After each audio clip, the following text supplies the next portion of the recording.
کہ دعوت دین کا کام کرنا کس طرح سے ہے، کیونکہ شریعت ظاہر کوئی مذاق نہیں ہے اور ہر چیز کا طریقہ کار بتایا گیا ہے کہ کس طرح سے کرنا ہے، کہیں ایسا نہ ہو کہ ہم کوئی کام کریں اور وہ قبول ہی نہ ہو۔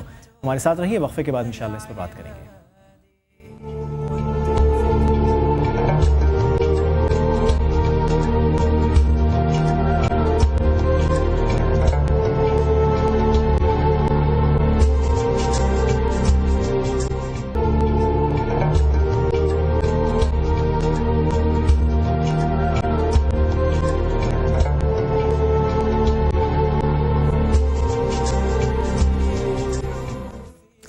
وقفے کے بعد آپ کو پروگرام میں خوش آمدید کہیں گے۔ بات ہو رہی ہے دعوت دین پر۔ یہ بات اب واضح ہو گئی، شجاع صاحب نے اس کو کافی اس کی وضاحت کر دی ہے کہ اللہ کے دین کی طرف بلانا لوگوں کو، یہ ذمہ داری ہم سب پر عائد ہوتی ہے۔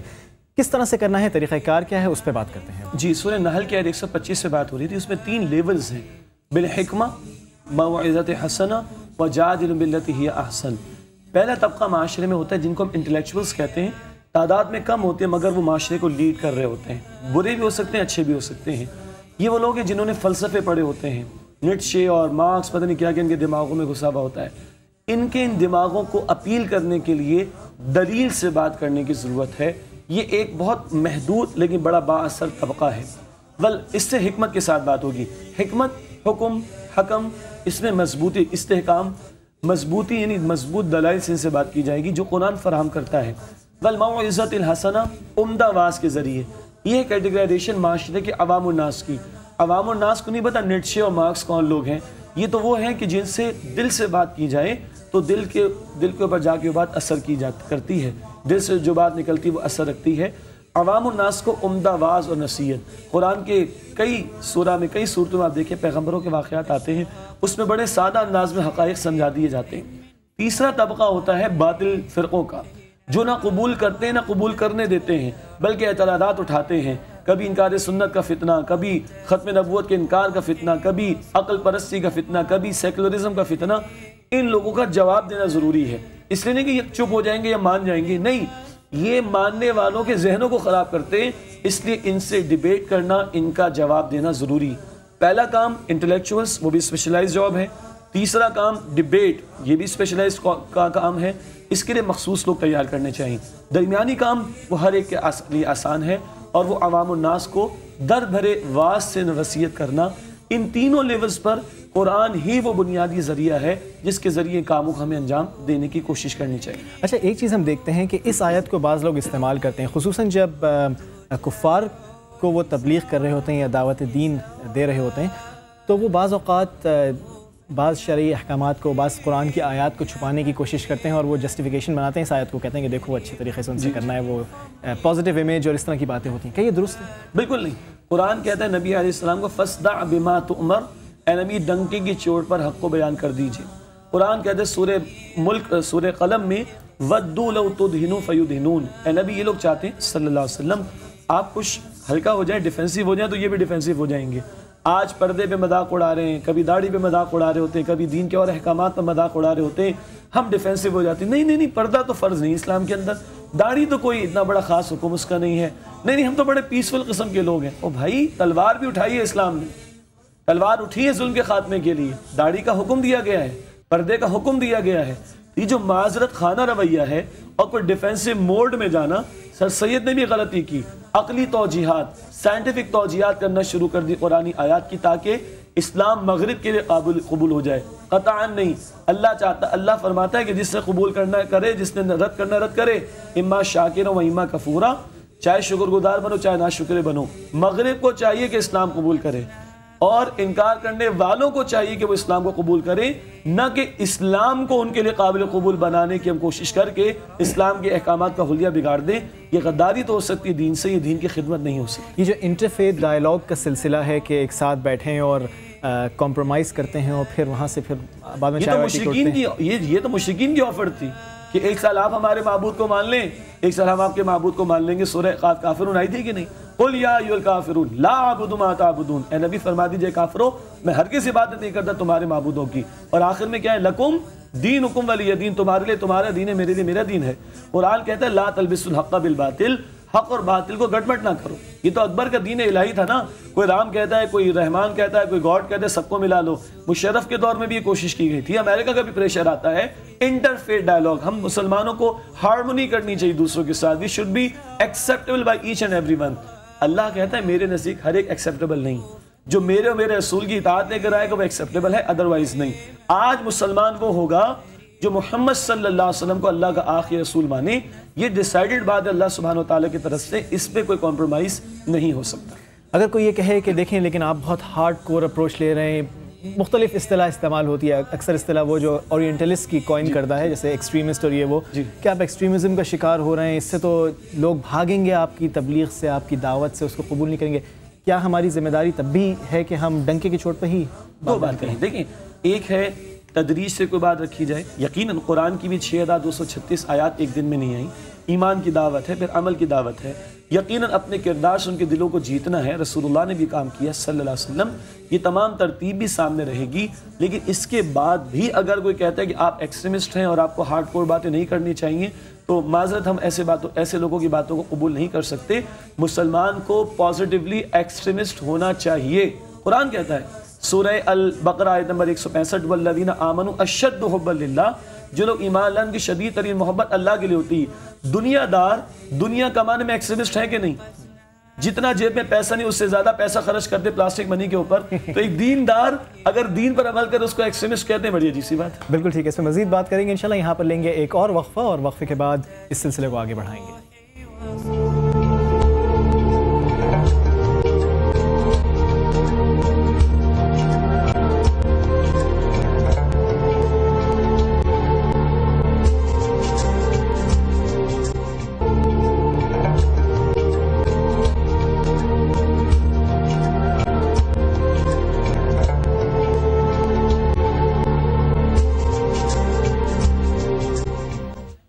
وقفے کے بعد آپ کو ایک مرتبہ پھر پروگرام میں خوش آمدید کہیں گے. بات ہو رہی ہے دعوت دین کی, اور اس وقت ہم بات کر رہے ہیں کہ کس طرح سے اس فریضے کو سر انجام دینا ہے. شیخ صاحب, ایک چیز ہم یہ دیکھتے ہیں کہ بعض لوگ بے شک خلوص نیت کے ساتھ, واللہ عالم, وہ ان کا ٹارگٹ ہو جاتا ہے کہ کسی کی درستگی یا کسی کو دین کی طرف مائل کرنا, اور اس میں وہ اتنا کمپرومائز کرتے ہیں کہ وہ قرآن و سنت کو بھی بالائے طاق رکھتے ہیں. وہ کہتے ہیں کہ بس ہم کمپرومائز کر کے عقلی دلائل, یہ جو سچویشن ہے اس پر کیا پہلی بات تو ہے کہ ہمارا دین عقل پر بیسڈ نہیں ہے, وہ نقل پر بیسڈ ہے. نقل کا مطلب جو کتاب و سنت سے منتقل چلا آ رہا ہے, عقل اس کے تابع رہے گی. تو دین کی دعوت کے فریضے کی ادائیگی کے لیے بھی مجھے اپنی عقل نہیں, کتاب و سنت سے جو نقل ہوا اس کو فوکس کرنا چاہیے.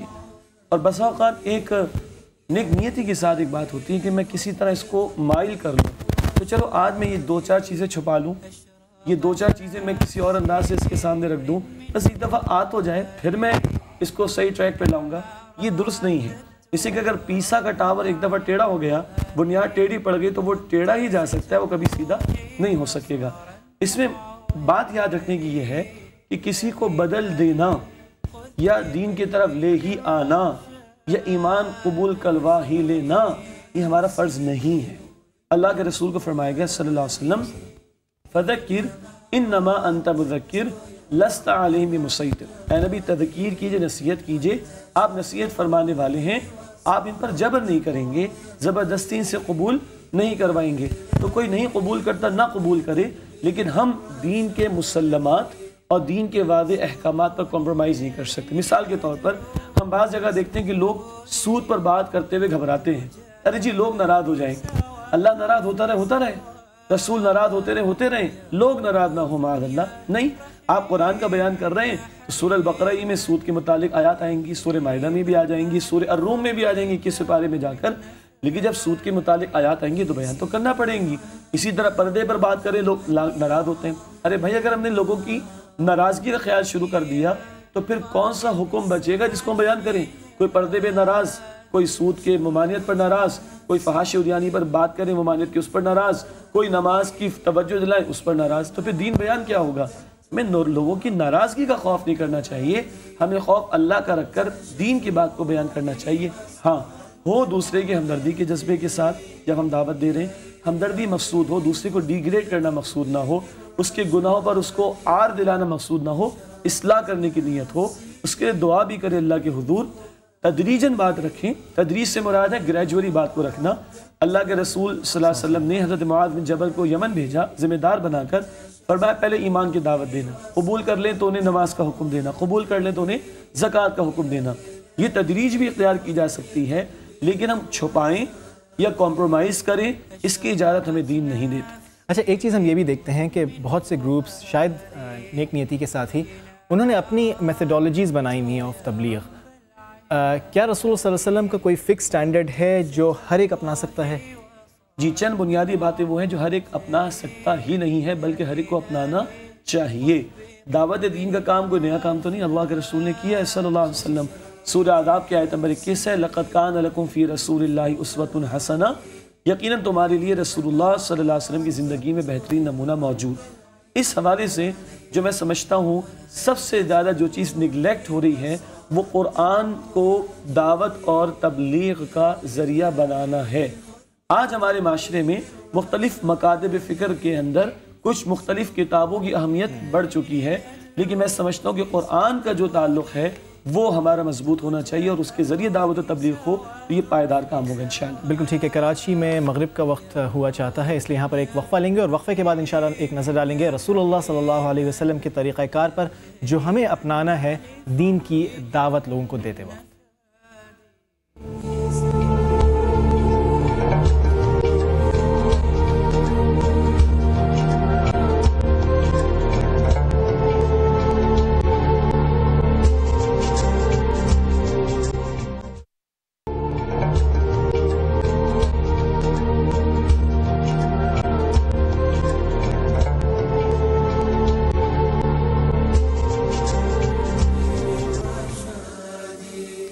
وقفے کے بعد آپ کو پروگرام میں خوش آمدید کہیں گے۔ ہم بات کر رہے ہیں دعوت دین کے طریقہ کار پر۔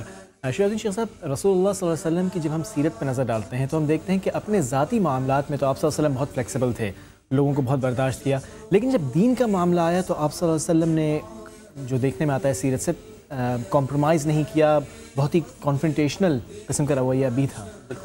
میں ایک چھوٹی سی بات اپنی پوری کر لوں، وقفے سے پہلے ہم بات، کیونکہ اذان مغرب کا وقت ہوا تھا کراچی میں، کہ رسول اللہ صلی اللہ علیہ وسلم نے مستقل بنیادوں پر قرآن کو دعوت دین کے لیے بنیادی ذریعے کے طور پر اختیار کیا۔ خود قرآن ہم پڑھیں، یا ایھا رسول بلغ ما انزل الیک من ربک، سورۃ المائدہ آیت 67، اے رسول جو کچھ آپ پر نازل کیا کہ اس کی تبلیغ کر دیجئے، فإن لم تفعل فما بلغت رسالتہ، اگر آپ نے اس قرآن کو نہ پہنچایا تو آپ نے تبلیغ کا حق ادا نہ کیا۔ قرآن کہتا ہے سورہ قاف آیت نمبر 45 میں، فذکر بالقرآن من یخاف وعید، اے نبی اس قرآن کے ذریعے تذکیر کیجئے اس کو جو اللہ کے عذاب سے ڈرتا ہو۔ قرآن کہتا ہے سورہ فرقان آیت 52، وجاہدم بہ جہادا کبیرا، اے نبی اس قرآن کے ذریعے بڑا جہاد کیجئے ان لوگوں کے خلاف۔ مکی زندگی میں یہ بات آ رہی ہے۔ تو قرآن کو اللہ کے نبی علیہ السلام نے بنیادی ذریعے کے طور پر اختیار کیا۔ آج ہم دیکھتے ہیں کہ ہمارے مختلف مکاتب فکر میں کچھ اپنی مرتب کی ہوئی کتابیں جن میں دین کی باتیں ہیں ان کو وہ اہمیت دے دی گئی، کہیں فضائل اعمال، کہیں فیضان سنت، کہیں فضائل اہل حدیث، کہیں فضائل جہاد، کہیں فضائل تبلیغ، بہت ساری کتابیں ہیں سر آنکھوں پر، لیکن قرآن کی جو اہمیت ہونی چاہیے وہ ہمیں دکھائی نہیں دیتی۔ منبر پہ جمعے کے دن اللہ کے نبی علیہ السلام کا خطبہ کیا ہوتا تھا؟ کان یقرأ القرآن ویذکر الناس، قرآن پڑھتے، قرآن کے ذریعے تذکیر کرتے۔ آج قرآن کا ترجمہ بیان نہیں ہوتا، آج قرآن کی تشریح بیان نہیں ہوتی، تو یہ بہت بڑی لیکنگ ہے جس پہ توجہ کرنے کی ضرورت ہے کہ قرآن کو بنیادی ذریعے اور آلے کے طور پہ اختیار کیا جائے دعوت کے لیے۔ جو آپ نے سوال کیا کہ آپ صلی اللہ علیہ وسلم نے اپنی ذات کے لیے سب کچھ برداشت کیا، مثال کے طور پر اما عائشہ رضی اللہ تعالیٰ عنہ فرماتی ہیں کہ نبی صلی اللہ علیہ وسلم سب سے بڑھ کر مسکرا کر بات کرتے، سب سے بڑھ کر خندہ پیشانی کے ساتھ پیش آتے، اور اپنی ذات کے لیے آپ نے کبھی کسی سے انتقام نہیں لیا، لیکن جب اللہ کی حد ٹوٹتی، اللہ کا حکم ٹوٹتا تو سب سے بڑھ کر غصہ آپ صلی اللہ علیہ وسلم کو آتا۔ تو ایک دینی غیرت بھی ہے اور دوسرا نان کمپرومائزنگ ایٹیٹیوڈ، وہ جو میں نے سورہ کافرون ذکر کی کہ کچھ آپ ہماری مان لیں۔ مشرکوں نے کہا ایک سال ہم آپ کے معبود اللہ کو مانتے ہیں، ایک سال آپ ہمارے بتوں کو مان لیں۔ قرآن نے کہہ دیا لکم دینکم ولی دین، تو کوئی کمپرومائز نہیں ہو سکتا، حق اور باطل کو گڈمٹ نہیں کیا جا سکتا۔ ٹھیک ہے، جب ہم مسلمانوں سے بات کرتے ہیں، ان کو تبلیغ کرتے ہیں، تو ترجیحات ہماری کیا ہونی چاہیے اس وقت؟ مسلمان کو جب ہم دعوت دیں تو بنیادی بات یہ کہ اپنا مسلمان بھائی سمجھ کے دعوت دیں اور ہمدردی کے جذبے کے ساتھ۔ حدیث بخاری شریف میں نبی صلی اللہ علیہ وسلم نے فرمایا کہ لوگوں تمہارا حال یہ کہ تم جہنم کی آگ میں گرے جا رہے ہو، اور میرا معاملہ ہے کہ میں تمہیں کمر سے پکڑ کر کھینچ کر روکنے کی بچانے کی کوشش کر رہا ہوں۔ تو ہمدردی ہو اپنے بھائی سے۔ دوسرا، گناہ سے نفرت ہو، گناہ کرنے والے سے نفرت نہ ہو جائے۔ اگر گناہ کرنے والے سے ہی نفرت ہو گئی تو پھر اصلاح کا کام نہیں ہو سکتا۔ پھر دعا کا اہتمام، توجہ کیجیے گا، نبی صلی اللہ علیہ وسلم دین کے دشمنوں کے بھی لیے دعا کرتے تھے، اے اللہ عمر بن خطاب رضی اللہ عنہ یا عامر بن حشام، ابو جہل کا نام ہے، ان دونوں میں سے کسی ایک کو دین کی توفیق دے دے، اسلام کی توفیق دے دے۔ وہاں دشمنوں کے لیے دعا ہو رہی تھی، کیا ہم اپنے اپنوں کے لیے بھی دعا کرتے ہیں کہ نہیں؟ کیوں؟ ہدایت دینے کا اختیار اللہ کے ہاتھ میں۔ حدیث میں آتا ہے کہ اللہ کی دو انگلیوں کے درمیان بندوں کے دل ہیں، جس طرف چاہے وہ پھیر دے۔ تو اپنے ان ساتھیوں کے لیے جن کو ہم دعوت دے رہے ہیں، ان کے لیے ہدایت کی اللہ سے دعا بھی کرنی چاہیے۔ تیسری بات یہ ہے کہ ہمارے قول و فعل میں تضاد نہ ہو۔ اگر ہمارے قول و فعل میں تضاد ہوگا تو ہماری دین کی دعوت کا عمل متاثر ہوگا۔ آپ کی اجازت سے آج میڈیا پر اسلام کو جو لوگ پریزنٹ کر رہے ہیں، جو ان کے حلیے ہیں، اللہ ان کو ہدایت عطا فرمائے۔ جو ان کے پروفیشنز ہیں، یعنی پہلے وہ ناچنے گانے والوں کو برا سمجھا جاتا تھا، آج ان کو جس طرح پریزنٹ کیا جاتا ہے اور پھر وہ بیٹھ کر دین کا نام لیتے ہیں اور دین کے پروگرامز کر رہے ہیں، خدا را اس کمرشلائزیشن سے ہم بچیں اور اپنے قول و فعل میں تضاد پیدا نہ کریں۔ دین کی دعوت ضرور دیں، مگر قرآن کہتا ہے لما تقولون ما لا تفعلون، کیوں وہ بات کہتے ہو جو تم کرتے نہیں ہو؟ کبر مقتا عند اللہ ان تقولوا ما لا تفعلون، سورہ صف میں ہے۔ یہ بات اللہ کو انتہائی ناراض کر دینے والی کہ تم وہ کہو جو تم کرتے نہیں۔ تو قول اور فعل میں مطابقت ہونی چاہیے، قول اور فعل میں تضاد نہیں ہونا چاہیے۔ پھر اپنے اخلاق سے دوسروں کو جیتنا۔ سلام اس پر کہ جس نے لوگوں کی گالیاں سنی مگر ان کو دعائیں دی، صلی اللہ علیہ وسلم۔ اپنے اخلاق سے دلوں کو جیتیں، کردار کی گواہی پیش کریں پہلے۔ آج لوگ کیوں دینداروں سے عام طور پر متنفر ہوتے؟ اس سے کہ جو سو کالڈ دیندار لوگ ہیں ان کے قول و فعل کا تضاد ہوتا ہے، ان کے اخلاق اچھے نہیں ہوتے، جبکہ رسول اللہ علیہ السلام کی حیات طیبہ کو قرآن ان کی دلیل کے طور پر پیش کرتا ہے۔ سورہ یونس آیت 16، فَقَدْ لَبِثْتُ فِيكُمْ عُمُرًا مِّن قَبْلِ أَفَلَا تَعْقِلُونَ، اس سے پہلے تمہاری درمیان ایک عمر بسر کر چکا ہوں، تم نے مجھے صادق اور امین کہا، کیا تم عقل سے کام نہیں لیتے؟ کردار کی گواہی پہلے ہے، پھر آپ ان کے سامنے دین کی دعوت کو رکھ رہے ہیں۔ اگر ان امور کو ہم سامنے رکھیں گے تو ہم بہتر طور پر اپنے مسلمان لوگوں کے درمیان انشاءاللہ دعوت کا کام کر سکیں گے۔ اچھا، ایک چیز جو ہے ہم یہ بھی دیکھتے ہیں، اور شاید بہت سے لوگ ہمارے دیکھنے والے اس وقت اس چیز کو ایکسپیرینس کر چکے ہوں، کہ ہم اکثر فقہی مسائل اور بعض بہت ہی ارریلیونٹ قسم کے فقہی مسائل، ان پر نہ ختم ہونے والی بحث میں داخل ہو جاتے ہیں، اس میں پڑے آتے ہیں، اور شاید ہم اس کو بھی تبلیغ یا دعوت دین کا حصہ سمجھتے ہیں۔ یہ بہت بڑا ایک مسئلہ ہے، اور قرآن تو جب اہل کتاب کو دعوت دینے کی بات کرتا ہے تو بھی کہتا ہے کامن چیزوں پر بات کرو۔ سورہ آل عمران آیت نمبر 64، قل یا اہل الکتاب تعالوا الی کلمۃ سواء بیننا و بینکم الا نعبد الا اللہ ولن نشرک بہ۔ اے نبی علیہ السلام اہل کتاب سے فرما دیجئے، اے اہل کتاب آؤ ایک ایسی بات کی طرف جو ہمارے تمہارے درمیان مشترک ہو، ہم اللہ کے سوا کسی کی عبادت نہ کریں، اس کے ساتھ کسی کو شریک نہ کریں۔ حالانکہ اہل کتاب خصوصاً کرسچن سے خطاب ہے، ان میں ہمیں کتنے ڈفرینسز ہیں، مگر قرآن کہتے ہیں بات کہاں سے شروع کرو؟ کامن ٹرمز پر بات شروع کرو۔ آج نادان قسم کے لوگ ہیں جو اپنے فقہی اور مسلکی اختلافات کو پبلک میں بیان کرنا اپنی شان سمجھتے ہیں، جبکہ دین کی دعوت دی جاتی ہے مسلک یا فقہی مسئلہ ترجیح کے لیے ہوتا ہے۔ مثلا آج ہم اس چینل پہ بیٹھے ہیں، ہزاروں لاکھوں لوگ ہماری بات سن رہے ہیں، تو میں نماز کی دعوت دوں، میں یہ بحث نہ کروں کہ نہیں اگر آپ نے ہاتھ یہاں باندھا تو نماز نہیں ہوگی، یہاں باندھا تو نماز نہیں ہوگی، نہیں، یہاں باندھا یا ہاتھ چھوڑ کے نماز ادا کی، نماز انشاءاللہ ہو جائے گی۔ It's a matter of preference, یہ زیادہ پریفرڈ ہے، یہ زیادہ بہتر ہے، یہ زیادہ بہتر ہے۔ مختلف مکاتب فکر کی مختلف آراء ہیں اور ان کے پاس اپنے دلائل ہیں، لیکن چینل پر عوامی پبلک پلیسز پر بیٹھ کر میں نماز کی دعوت دوں، نہ کہ فقہی مسائل کو بحث میں لے کر آؤں، اس سے لوگ متنفر ہو جائیں گے۔ تو دین پرائرٹی ہونا چاہیے، مسلک کو اس کے تابع رہنا چاہیے۔ اگر قرآن کافروں کے متعلق کہہ رہا ہے کہ کامن ٹرمز سے بات کرو، تو ہم مسلمانوں کے درمیان تو 99% معاملات اتفاقی امور کے ہیں۔ نادان ہیں وہ لوگ جو 99% کو چھوڑ کر اپنی دکانیں چمکانے کے لیے 1% کو پروموٹ کرتے ہیں۔ یوٹیوب پر آپ جائیے، وہ مناظرے خود اللہ کی پناہ، ایک دوسرے کو نیچا دکھانے کے لیے وہ فتح کر لیا، انہوں نے ایک مناظرہ کیا، جیت لیا، دنیا فتح کر لی. یہ دین سے دوری کا نتیجہ ہے، دین کے ایسنس کو نہ سمجھنے کا نتیجہ ہے کہ اس نادانی کی بنیاد پر ہم یہ حرکتیں کرتے ہیں اور لوگوں کو دین سے متنفر کرنے کا باعث بنتے ہیں. اچھا، وہ 73 فرقوں والی حدیث اکثر کوٹ کی جاتی ہے اور اس پر لوگ ہر ایک جو ہے وہ اپنا آپ کو چیمپئن سمجھتا ہے اور دوسرے کو کہتا ہے کہ یہ شاید جہنم میں جائے گا. استغفر معاف اللہ. کرے. اس پر ذرا روشنی ابو داؤد شریف کی روایت ہے اللہ، اچھا پوری کوٹ نہیں کرتے نا، مسئلہ یہ ہے، اور 73 میں سے ایک اپنے آپ کو نکال کے باقیوں کو فارغ کر دیتے. استغفر اللہ.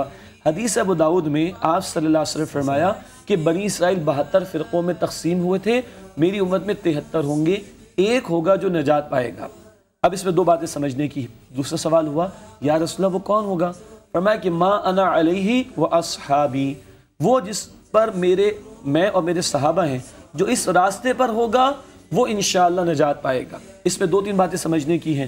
کیا خالی یہ کہنا کہ اللہ اس کے رسول کے اور اس کے صحابہ کو ماننے والے ہیں کافی نہیں؟ کیا آج ہماری زندگیاں رسول اللہ کی سیرت کے مطابق ہیں؟ کیا آج ہمارے شب و روز صحابہ کرام کی سیرت کے مطابق ہیں؟ یہ ہے تو نجات ہے، ورنہ نہیں.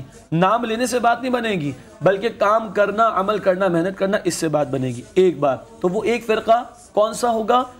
جو اس طریقے پر ہوگا جس طریقے پر اللہ اور اللہ کے رسول ہو صلی اللہ علیہ وسلم. آج مسلمانوں کے تمام مکاتب فکر، معروف مکاتب فکر، حنفی، شافعی، حنبلی، مالکی، سلفی اور دیگر حضرات، تمام کے تمام اللہ کے نبی پر اعتماد رکھتے ہیں صلی اللہ علیہ وسلم. صحابہ کرام کی جماعت کو معتبر سمجھتے ہیں. ڈفرینسز اپنی جگہ، لیکن مین اسٹریم لائن سے جو جڑا رہے گا انشاءاللہ اور عمل کرے گا وہ کامیاب ہوگا. ایک غلط فہمی ہے، لوگ سمجھتے ہیں کہ آج ہم 73 بنا کے دکھا دیں. ایسا نہیں ہے، بہت سے بن کر تاریخ میں ختم بھی ہو چکے، مٹ بھی چکے.